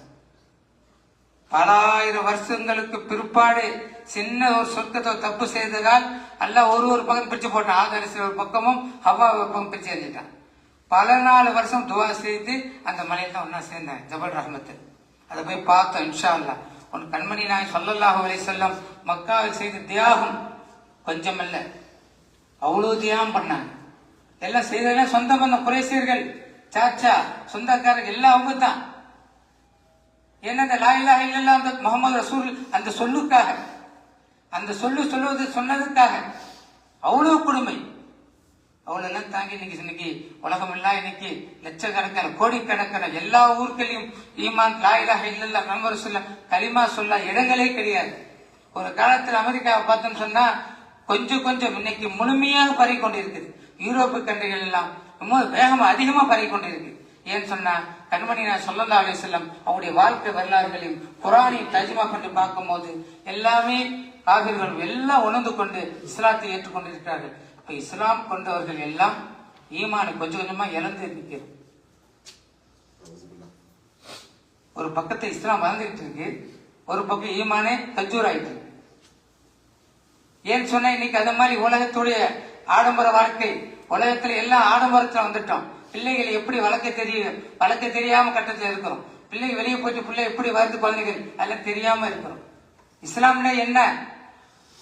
பிள்ளைகளை மார்க்கத்தொட்டு வழி நடக்கணும், மார்க்கத்து வழி வளர்க்கணும், மார்க்கத்தை சொல்லிக் கொடுக்கணும். மார்க்கமே சொல்லாம எத்தனையோ வீடுகள் இருக்கு. இவர் நெத்தியை கீழே வைக்காத வீடுகள் எத்தனையோ வீடு இருக்கு. தொழுகையே இல்லை, பேரு முஸ்லீம் நெத்தியை கீழே வைக்காத வீடுகள் எத்தனையோ வீடு இருக்கு. சீரியல்களும் ஆடங்களும் பாட்டுகளும் இதுகளுக்கு தான் நடக்குது ஒழிய நெத்தியை வைத்து கீழே தொழுவாத வீடுகள் எத்தனை வீடுகள் இருக்கு. அதுக்கு என்ன காரணம்? தாய் வழிதான் பிள்ளைகள் நடக்கும். தாய் சொன்ன வழிதான் பிள்ளைகள் நடக்கும். தாய் எவ்வளியோ அவ்வளிதான் பிள்ளைகள். தாயே நெத்தியை கீழே வைக்காவிட்டால் பிள்ளைகள் எப்படி வைக்குமா? காலையில் இருந்துச்சு பள்ளி பிள்ளையை எழுப்பி தொழு அனுப்பணும். யார் செய்யக்கூடிய வேலை? தாய் எழுப்பணும். பிள்ளை எழுப்பி விட்டு பஜ்ஜி தொழுதுட்டு வாப்பா, பள்ளி மக்தப் அனுப்பணும். யார் செய்யற வேலை? தாய் செய்யற வேலை. ஒரு பக்கத்தை இஸ்லாம் வேகமா வந்துட்டு இருக்கு. இஸ்லாம் ஈமானு கொண்டவர்கள் நம்ம என்ன செய்யறோம்? அதை அப்படியே கொஞ்சம் கொஞ்சமா குறைச்சிட்டு வந்துட்டு இருக்கோம். அந்த காலத்துல பாருங்க, நீங்க சிறு வயதில் இருக்கும் போது உங்க தாய் எப்படி செய்தாங்க, உங்களை எல்லாம் எப்படி வளர்த்தாங்க, எப்படி செஞ்சாங்க, எப்படி எல்லாம் இப்படி நடக்கணும், இப்படிலாம் செய்யணும், இப்படி சாப்பிடணும், இப்படி எந்திரிக்கணும், இப்படி தொழுவணும், எல்லா வழிமுறையும் சொல்லி கொடுத்தாங்க. இன்னைக்கு யார் சொல்லி கொடுக்குறா? வீட்டுல சீரியல் அழகா ஓடுது, அது பாட்டு கத்திட்டு கிடக்கு, இது பாட்டு ஓடிட்டு இருக்கு, பிள்ளை ஒரு பக்கம் வந்துட்டு இருக்கு, இதெல்லாம் யாரு பார்க்கணும்? தந்தை பறக்கக்கூடிய பறவை, தந்தை என்பது பறக்கக்கூடிய பறவை. தாய் பிள்ளைகளை அரவணைத்து இருக்கக்கூடிய பிள்ளை தாயுடைய வேலை. உணவை தேடி தந்தை பறக்கக்கூடிய பறவை பறந்து போய் அவன் உணவை உழைத்து வந்தாதான் அந்த பிள்ளைகளுக்கு உணவு கொடுக்க முடியும். பறக்கக்கூடிய பறவை. தாய் பிள்ளைகளை அரவணைத்து நல்ல கல்விகளையும் நல்ல மார்க்கத்துடைய சொல்களையும் சொல்லிக் கொடுக்கக்கூடிய வேலை தாயுடைய வேலை. தந்தை பறக்கக்கூடிய பறவைன்னு சொன்னா பறந்து போய் உணவை அவர் வேலை செஞ்சு கஷ்டப்பட்டு சம்பாதிச்சு வீட்டுக்கு வந்தாதான் அதோடைய பறக்கத்தை எல்லாம் கொடுத்தாதான் உணவு சாப்பிடலாம், வசதி வாய்ப்பா இருக்கலாம், எல்லாம் செய்யலாம். அவர் பறக்க முடியாம வீட்டுல அமர்ந்து விட்டு என்ன செய்ய முடியும்? முடியாது. அதுதான் பறக்கக்கூடிய பறவை இருந்தது. தாய் பிள்ளைகளை அரவணைத்து எல்லோருக்கும் நல்ல மார்க்கத்துடைய பற்றுகள் சொல்லிக் கொடுக்கணும்.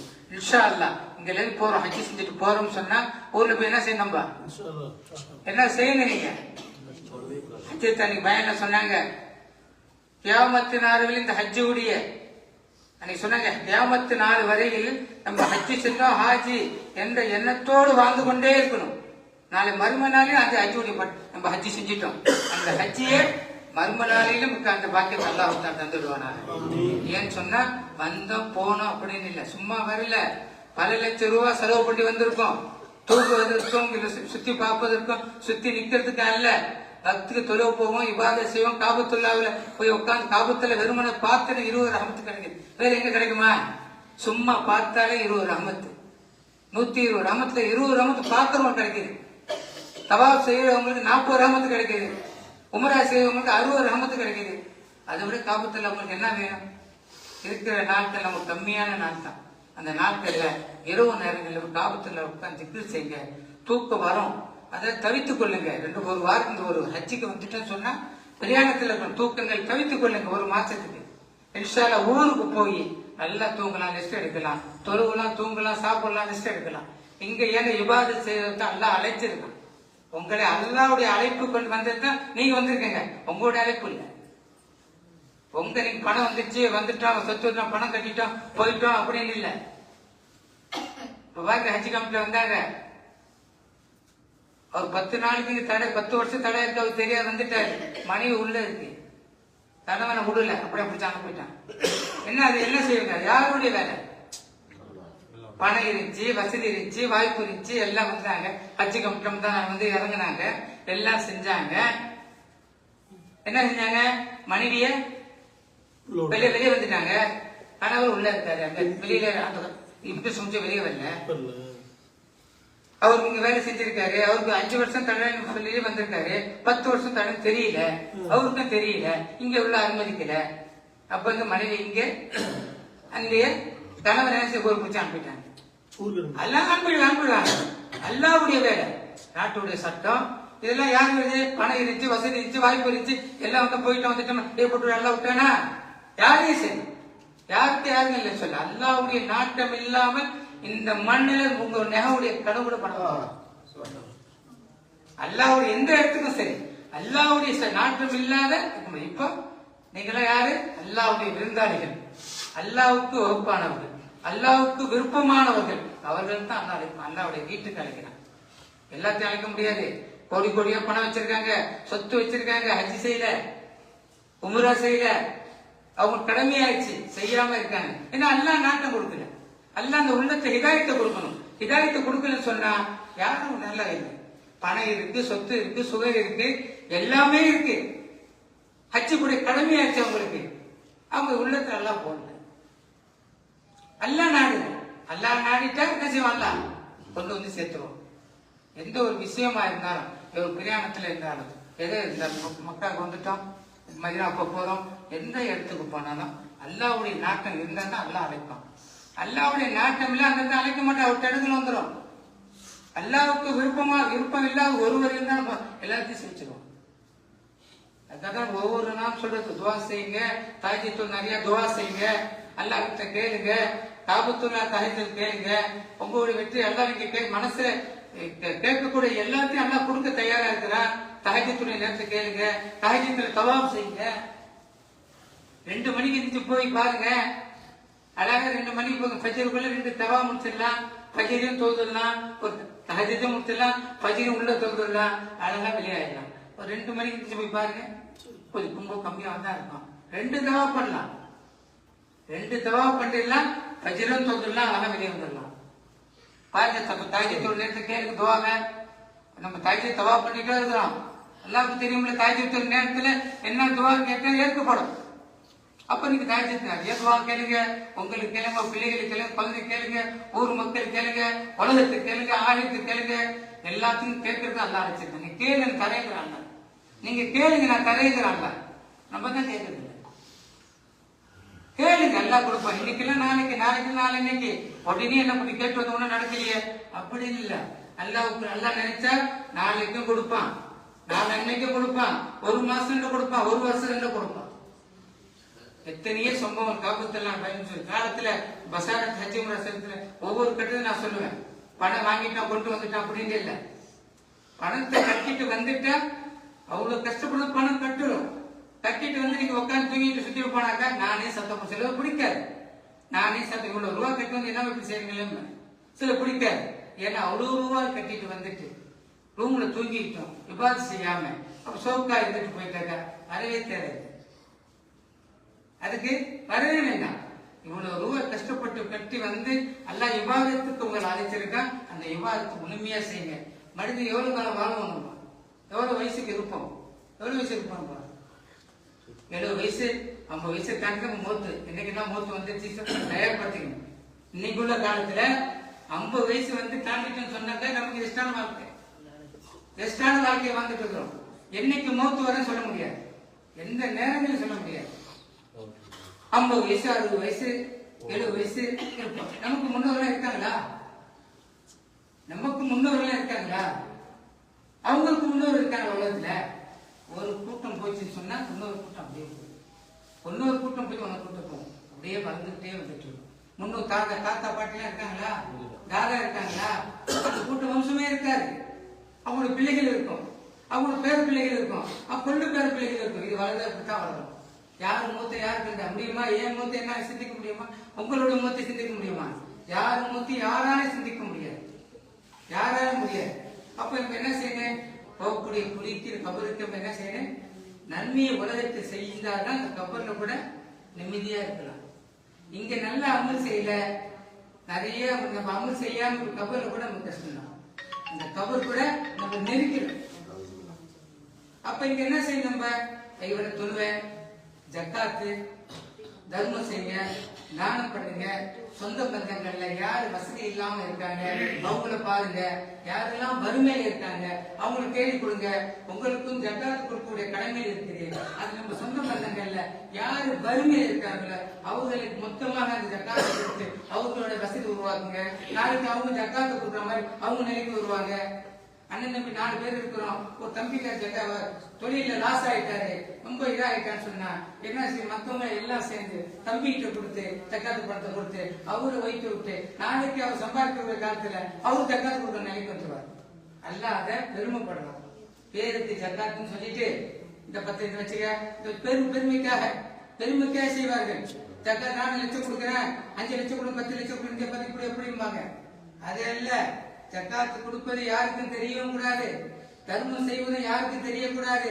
இந்த கையை மூடி கொடுக்கும், கையை மூடி இருக்கும். சும்மா பப்ளிக் பாத்ரூம் எடுத்து கொடுக்குற ஜக்காத் தெரியல, பெருமை.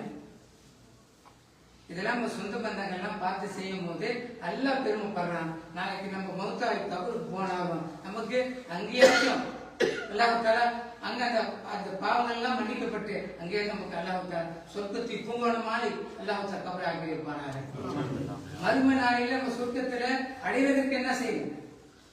5 வேளை தொழுகணும், பிள்ளைகளை நல்ல முறையை வளர்க்கணும், இபாதத்தை சொல்லிக் கொடுக்கணும், ஈமான சொல்லிக் கொடுக்கணும். அதெல்லாம் நம்ம மட்டும் 5 வேலையை தோல்வி இருந்துச்சா போறாது. நீங்க மட்டும் எல்லாம் கேட்போம். உங்களையும் உங்க பிள்ளைகள் ஈமான சொல்லி கொடுத்தியா, நல்ல மார்க்கத்தை கொடுத்தியா, நல்ல பற்ற கொடுத்தியா, என்ன செஞ்சு கொடுத்த, மார்க்கத்தை சொல்லி கொடுத்தா எல்லாம் உங்களையும் கேட்பான் கேள்வி. பெற்றவங்களையும் தாயும் தந்தையும் கேட்பான் கேள்வி. இவ்வளவு பணம் சம்பாதிச்சு வச்சியே, அந்த பிள்ளைகளுக்கு சேர்த்து வச்சிய அந்த பிள்ளை என்ன செலவு செய்யணும் உனக்கு தெரியுமான்னு கேட்பான். என்ன செலவு பண்ணிட்டு அல்ல உங்களுக்கு கேட்பான். பணம் பிள்ளைக்கு சுகம் பிள்ளைகளுக்கு சேர்க்கணும். நல்ல தாலிமை கொடுக்கல, நல்ல தாலிமை கொடுக்கலன்னு சொல்லும் போது, நல்ல தாலிமை கொடுக்கலங்கும் போது அந்த பிள்ளைங்க எப்படி வளரும்? பணம் சம்பாதிச்சு அந்த பணத்தை எந்த வழி செலவு உங்களுக்கு தெரியுமா? நம்ம கபர்ல இருப்போம். அந்த பிள்ளைகள் எந்த வழியில அந்த பணத்தை செலவு பண்ண தெரியுமா உங்களுக்கு? தெரியாது. கெட்ட வழியில செய்தா நல்லவ தெரியுமா? நம்ம மூத்தாவுடைய கபர்ல எந்த துவா கேட்பதற்கு நம்ம பிள்ளைகள் வழியை சொல்லி கொடுத்துருக்கோமா? எத்தனை பிள்ளைகள் கபர்ல இந்த துவா கேட்குது? தந்தை மூத்தாயிடுச்சு, தாய் மூத்தாயிட்டாங்க, கபர்ல போய் பள்ளிக்காரங்க ஒரு நாளாச்சும் போய் எத்தனை பிள்ளைகளுக்கு கப்பல தாய் தந்தைக்கா துவா கேட்குது? ஏன் அல்லாஹ் என் தாய் தந்தை செய்த பாவங்கள் மன்னித்து விடையா அல்லாஹ், உலகத்தை தெரிஞ்சு தெரியாமல் அறியாமல் செய்த பாவங்கள் அனைத்தையும் மன்னித்து விடையா அல்லாஹ், என் தாயுடைய கபரை சொர்க்கத்தில் பூங்கோணமாக்கி விடையா அல்லாஹ். எத்தனை பிள்ளைகள் போய் கேட்குறாங்க கபருக்கு? தாய் தந்தையுடைய கபருக்கே போறது இல்லை. அங்க போய் துவா கேட்குறது ஏன்னா பழக்கல. நம்மள போய் நம்ம தாய் தந்தை கேட்காத நம்ம பிள்ளைங்க வந்து கேட்கும். முன்னாடி நம்ம போய் கேட்கணும்ல. பா போகுது வெள்ளிக்கிழமை தொழில் வச்சு சொன்னா பா கப்பல போய் துவா கேட்க காய்கறி கேட்குது, வெள்ளிக்கிழமை போகுது மற்ற நாள் துவா கேட்குது, பிள்ளைகள் தெரியும்ல. அப்ப நமக்கு யார் வந்து துவா கேட்பாங்க? கேட்கணும்ல. இதெல்லாம் நம்ம பிள்ளைகளுக்கு கற்றுக் கொடுத்தா மட்டும்தான் அந்த பிள்ளைகள் கப்பல நின்று துவா கேட்கும். மற்ற நேரம் எதுவுமே நம்ம செஞ்சோம்னா நம்ம பிள்ளைங்க செய்யும், நம்ம பிள்ளைங்க அவங்க பிள்ளைங்க செய்யும். அப்ப அந்த வெள்ளிக்கிழமை பார்க்கும்போது அவங்களும் அந்த கபராளிகள் என்ன செய்வாங்க? கபுல்ல அடங்கி இருக்கக்கூடியவர்கள் எல்லாம் பெத்த பிள்ளை வந்து உறவுக்காரர்கள் வந்து சொன்னா அவளால எதிர்பார்ப்பாங்களாம். ஒரு கபுஸ்தானுக்கு போய் இப்ப தாய் தந்தை உறவினர்கள் அங்க அடங்கியிருக்கான்னு சொன்னா அவங்களை அவளோட எதிர்பார்ப்பாங்களாம். அப்ப அங்க இப்ப துவா செஞ்சு என்ன 2 நிமிஷம் 5 நிமிஷம் போயிட்டு வரத்துல இன்ஷா அல்லாஹ் இன்னைக்கு காலங்கள்ல அல்லாஹ் உங்களை எல்லாம் ஊருக்கு போகணும்னு சொன்னாக்கா ஒவ்வொரு தாய் தந்தைகள் பிள்ளைகள் கபூருக்கு சென்று நீங்க போய் துவா கேளுங்க. துவா கேட்கும் போது உங்க பிள்ளைகள் வந்து கேட்கும், உங்களுக்கு உங்க சங்கதிகளை வந்து கேட்கும். கேட்கும்போது அல்லாஹ் தாலா நமக்கு நிறைய அந்த பிள்ளைகளை கூட பார்க்கணும் செய்த பாவம் அல்லாஹ் தாலா மன்னிப்பு கொடுப்பதற்கு நிறைய அர்த்தங்கள். அதனால இன்ஷா அல்லாஹ் நம்ம என்ன செய்யக்கூடிய நம்ம வந்தோம் போகணும்னு இருக்கக்கூடாது. ஹஜ்ஜுடைய நினைவுகள் வசாரத் என்பது குடும்பம். இதனால உங்களுக்கு பாருங்க எல்லாருடைய டெலிபோனா இருக்கும். ஊருக்கு போகணும்னு அப்படியே உறவு அப்படியே குவிக்கும். அந்த 50 பேரும் ஒவ்வொரு நாளையும் ஹஜ்ஜுக்கு வந்தவங்க எல்லாம் உறவுக்காரங்க தான். அவங்களுக்கு பேசிக்குவாங்க.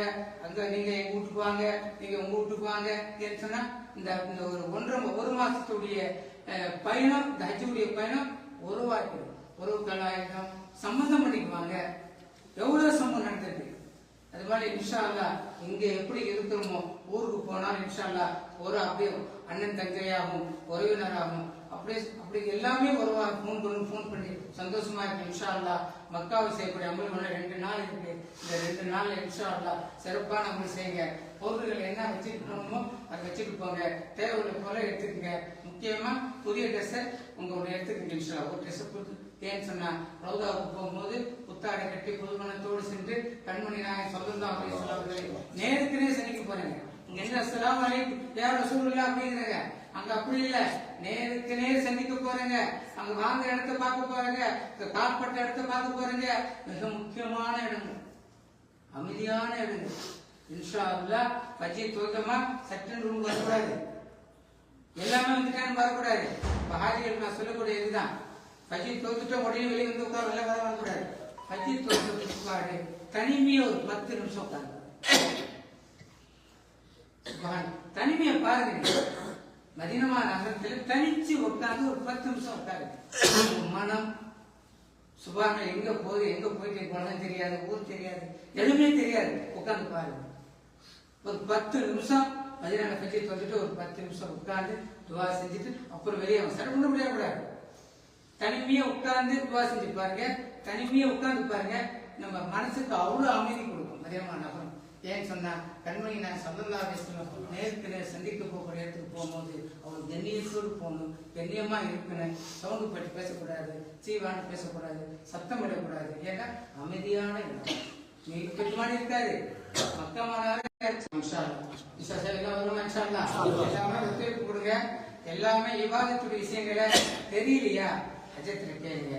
தெரியாத கேட்டு செய்யுது நல்லது. தெரியல செய்யலாமா செய்யக்கூடாது சந்தேகத்தோடு எதை செய்யாதீங்க. சந்தேகப்படுறோம் எல்லாமே சந்தேகப்படுறாங்க. சந்தேகத்துக்கு படக்கூடாது. கேளுங்க, இமாம் உஸ்தாத் இருக்காங்க, கேளுங்க. கேட்டு என்ன கேளுங்க, வழிமுறை என்ன இப்படி கேளுங்க, என்ன செய்யலாம் போகலாம் அப்படின்னு கேளுங்க. அஜத்தையும் கேளுங்க. அஜத்துக்கு மார்க்கத்துடைய எல்லாம் அழகான முறை தெளிவாக சொல்லுவாங்க. தெரியாத சந்தேகத்தோடு இது இருக்காங்க. பெண்களா இருந்தாலும் சரி, ஹாஜிகள் ரெண்டு ஹாஜிகளா இருந்தா ஹாஜாக்களா இருந்தாலும் சரி, தனிப்பட்ட விஷயங்களை ஹஜத்துல கேட்கலாம்.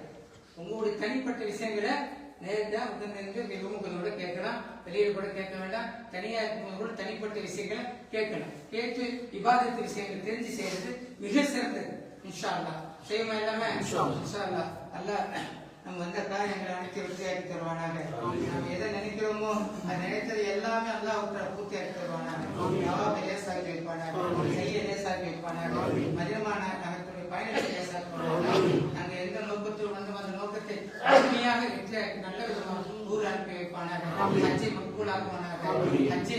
ஹஜ்ஜுடைய நேரம் எந்த கஷ்டத்தை தந்து விடாதே ஆகுதா, ஹஜ்ஜுடைய நேரம் எந்த கஷ்டத்தை தந்து விடாதே ஆகுதா, லேசாக்கி விடையாகுதா, ஹஜ்ஜை மக்பூலாக்கி விடையாகுதா. அந்த நாளை எண்ணிக்கொண்டு இருக்குமையாகுதா. எங்க நோயை விட்டு விடாதையாகுதா, நல்லடத்தை விட்டு விடாதையாகுதா, கஷ்டத்தை விட்டு விடாதையாகுதா.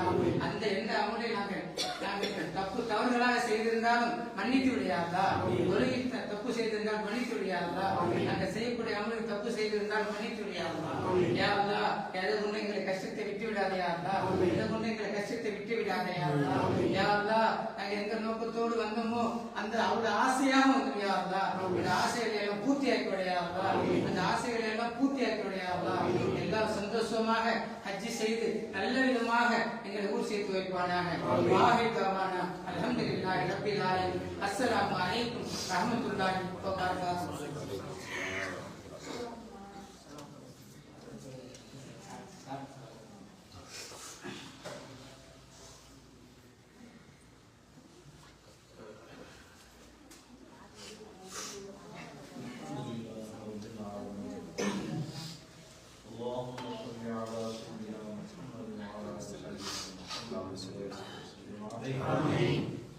اللهم ربنا تقبل منا دعاءنا ومجلسنا ونصيحتنا برحمتك يا ارحم الراحمين. اللهم ربنا يسر لنا امورنا مع الراحه لقلوبنا وابداننا بالسلامه والعافيه في ديننا ودنيانا انك على كل شيء قدير. اللهم ارزق لنا حج بيتك الحرام وزيارة نبينا محمد صلى الله عليه وسلم مرة بعد مرة في حياتنا يا رب العالمين. اللهم أرنا الحق حقا وارزقنا اتباعه وأرنا الباطل باطلا وارزقنا اجتنابه. اللهم ربنا هب لنا من أزواجنا وذرياتنا قرة أعين واجعلنا للمتقين إماما. கிருபையுள்ள ரஹ்மானே, அருளாளனே, அன்பாளனே, யா அல்லாஹ் எங்களுடைய பாவங்களை மன்னித்தருள் புரிவாயாக. யா அல்லாஹ் நாங்கள் தெரிந்தோ தெரியாமலோ செய்த சிறிய பெரிய அனைத்து பாவங்களையும் மன்னித்து பிழை பொறுத்து எங்களை ஏற்றுக்கொள்வாயாக. ரஹ்மானே, புனிதமான இந்த திரு மக்காவிற்கும் யா அல்லாஹ் மதீனாவிற்கும் செல்லவிருக்கின்றோம். ரஹ்மானே, யா அல்லாஹ் இந்த புனிதமான நகரங்களிலே நாங்கள் கால் பதித்திருக்கின்றோம்.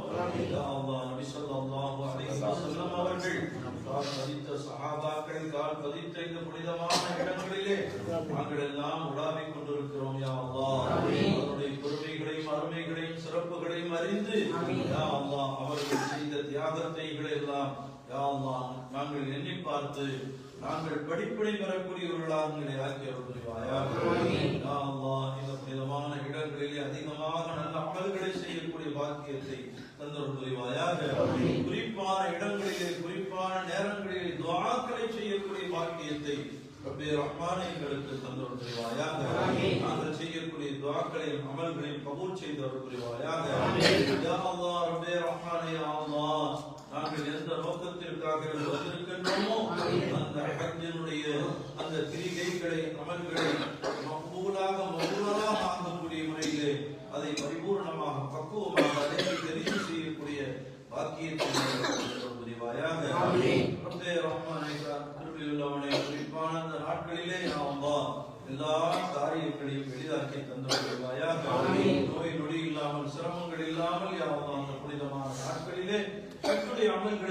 செய்யக்கூடிய பாக்கியத்தை தந்தருள் புரிவாயாக. உடலிலே தாக்கத்தை தருவாயாக, உடலிலே ஆபியத்தை தருவாயாக, ராகத்தை தருவாயாக.